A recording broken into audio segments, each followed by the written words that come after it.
शारीरिक रूप से असक्षम बच्चों का जीवन आसान नहीं होता, खासकर जब ये बच्चे बेसहारा और आर्थिक रूप से कमजोर हो। गुजरात का एक युवा कपल ऐसे ही दर्जनों बच्चों के माता पिता बन उनका जीवन संवार रहा है। राजकोट के उपलेटा तालुका की किरण पीठिया और रमेश पीठिया साथ मिलकर गरीब और बेसहारा मानसिक और शारीरिक रूप से कमजोर बच्चों के लिए एक विशेष संस्था चला रहे हैं। अपनी संस्था के जरिए वह गरीब बच्चों को कई तरह की सेवाएं एकदम मुफ्त दे रहे हैं। पति पत्नी ने 2016 में दिव्य ज्योति दिव्यांग संस्था की शुरुआत की थी। जिस वक्त ये सफर शुरू हुआ उस वक्त किरण की उम्र मात्र 25 साल थी।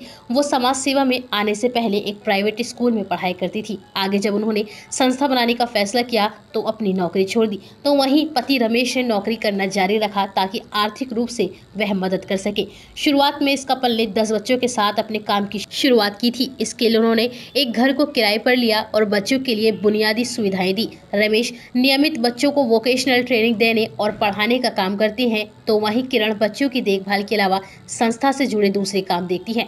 खास बात यह है कि किरण रमेश दोनों निस्वार्थ भाव से संस्था का खर्च उठाते हैं। उनकी मेहनत का ही नतीजा है कि आज उनकी संस्था को पहचान मिल रही है। उनके गांव सहित आसपास के गांवों से भी उन्हें मदद मिल रही है। कुछ लोग अपने जन्मदिन पर तोहफे और पैसों की मदद करने लगे हैं।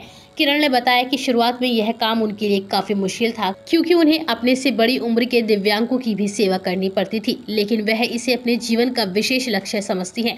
इसलिए घबराने की बजाय उन्होंने हिम्मत से काम लिया। फिलहाल वह अपने खुद के 6 साल के बेटे की देखभाल के साथ इन दिव्यांगों की सेवा भी करती है। साथ ही यह दंपति डोनेशन के जरिए संस्था के लिए एक मकान बना रहे हैं। संस्था में अभी 27 बच्चे हैं, लेकिन उनका मानना है कि ज्यादा सुविधा होने से वे और जरूरतमंद लोगों की भी मदद कर पाएंगे।